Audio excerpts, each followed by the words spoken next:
Friends, గత కొన్ని రోజుల నుంచి టీడీపీ ప్రభుత్వంలో హాట్ టాపిక్గా మారిన వ్యక్తి కొలికపూడి శ్రీనివాసరావు గారు.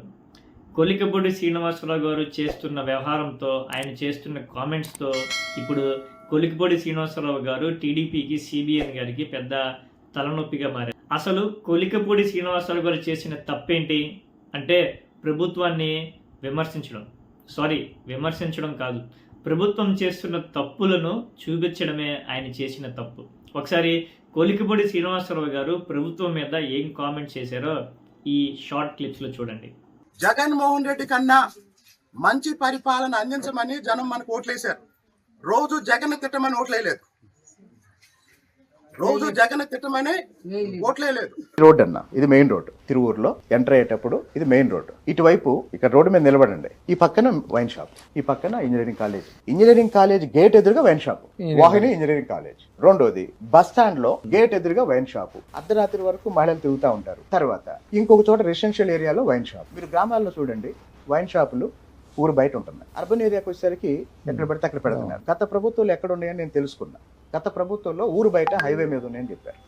ఇప్పుడు కూడా నేను చెప్పేది ఏంటంటే, ఈ నివాస కాలేజీ ముందు తీసేయండి. నెంబర్ 1, కాలేజీ ముందు తీసేయండి, బస్ స్టాండ్ గేట్ ఎదురుగా తీసేయండి. అధికారులు పనిచేస్తే సమస్య ఎందుకు ఉంటుంది? ఫ్రెండ్స్, ఇది కొలికపూడి శ్రీనివాసరావు గారు ప్రభుత్వం మీద చేసిన కామెంట్స్. ఫస్ట్ పాయింట్ ఏంటంటే, కొలికపూడి శ్రీనివాసరావు గారు పబ్లిక్ ముందు ఏం మాట్లాడారంటే, ప్రజలు మనల్ని ఎన్నుకున్నది ప్రతిసారి జగన్మోహన్ రెడ్డి గారిని తిట్టడానికి కాదు, జగన్మోహన్ రెడ్డి గారి కంటే బెటర్ పరిపాలన అందించడానికి ప్రజలు మనల్ని ఎన్నుకోవడం జరిగింది అనేది కొలికపూడి శ్రీనివాసరావు గారు చేసిన మొట్టమొదటి కామెంట్. సో ఈ కామెంట్ సిబిఎన్ గారికి నచ్చలేదు. రెండో పాయింట్ ఏంటంటే, గత ప్రభుత్వంలో అంటే వైఎస్ఆర్సీపీ ప్రభుత్వంలో మద్యం షాపులు ఊరి బయట, అది కూడా ప్రాపర్ టైమింగ్స్లో మెయింటైన్ చేసేవారు. కానీ ఇప్పుడు మన ప్రభుత్వంలో, టీడీపీ ప్రభుత్వంలో మద్యం షాపులు ఎక్కడ పడితే ఎక్కడ విచ్చలవిడిగా బెల్ట్ షాపులు నిర్వహించడం, ఇళ్ల మధ్యలో వైన్ షాపులు పెట్టడము, బస్ స్టాప్స్ ఎదురుగా వైన్ షాపులు పెట్టడము, ఇంజనీరింగ్ కాలేజెస్ ముందు వైన్ షాపులు పెట్టడము, ఇది కరెక్ట్ కాదు అని కామెంట్ చేయడం, ఇది కూడా సిబిఎన్ గారికి నచ్చలేదు. మూడో పాయింట్ ఏంటంటే, తిరువూరు నియోజకవర్గంలో కొలికపూడి శ్రీనివాస గారితో వేరే అతనితో ఇబ్బందులు వస్తున్నాయని చెప్పి, పార్టీకి ఇబ్బందులు అవుతున్నాయని చెప్పి, ఆయన మీద యాక్షన్ తీసుకోండి అని చెప్పి అధిష్టానానికి 48 గంటలు టైం ఇచ్చారు. ఆ 48 గంటల్లో యాక్షన్ తీసుకోకపోతే నేను పార్టీకి రాజీనామా చేస్తాను అని బెదిరించడం సిబిఎన్ గారికి నచ్చలేదు. సో ఈ విధంగా కామెంట్ చేయడం వల్ల రీసెంట్గా సిబిఎన్ గారు నందిగామ పర్యటనకి వచ్చినప్పుడు అక్కడ చుట్టుపక్కన ఉన్న ఎమ్మెల్యేలతో పాటు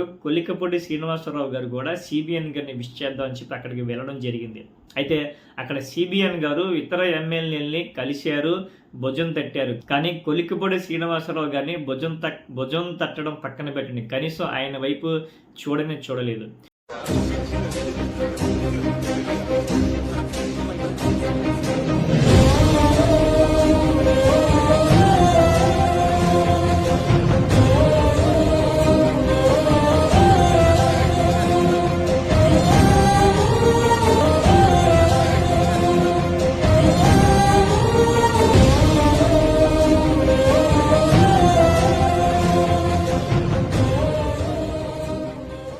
ఇదంతా చూస్తుంటే సిబిఎన్ గారు కావాలనే కొలికపూడి శ్రీనివాసరావు గారిని దూరం పెడుతున్నారు.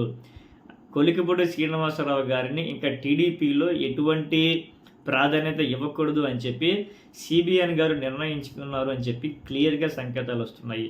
అంటే కొలికపూడి శ్రీనివాసరావు గారి తప్పేంటి అంటే, ప్రభుత్వంలో జరుగుతున్న తప్పుల్ని, ప్రభుత్వం చేస్తున్న చెడ్డ పనుల్ని ఆయన పాయింట్అవుట్ చేసి మాట్లాడడమే సిబిఎన్ గారికి నచ్చలేదు. అయితే రానున్న రోజుల్లో కొలికపూడి శ్రీనివాసరావు గారు ఎటువంటి స్టెప్ తీసుకోబోతున్నారు, కొలికపూడి శ్రీనివాసరావు గారు టీడీపీ రెబల్గా మారబోతున్నారు అనేది వేచి చూడాలి. అయితే ఫ్రెండ్స్, కొలికపూడి శ్రీనివాసరావు గారు ప్రభుత్వం మీద కామెంట్స్ చేశారో అవి కరెక్టా కాదా అనేది మీరు కూడా కామెంట్స్ ద్వారా తెలియజేయండి. Thank you.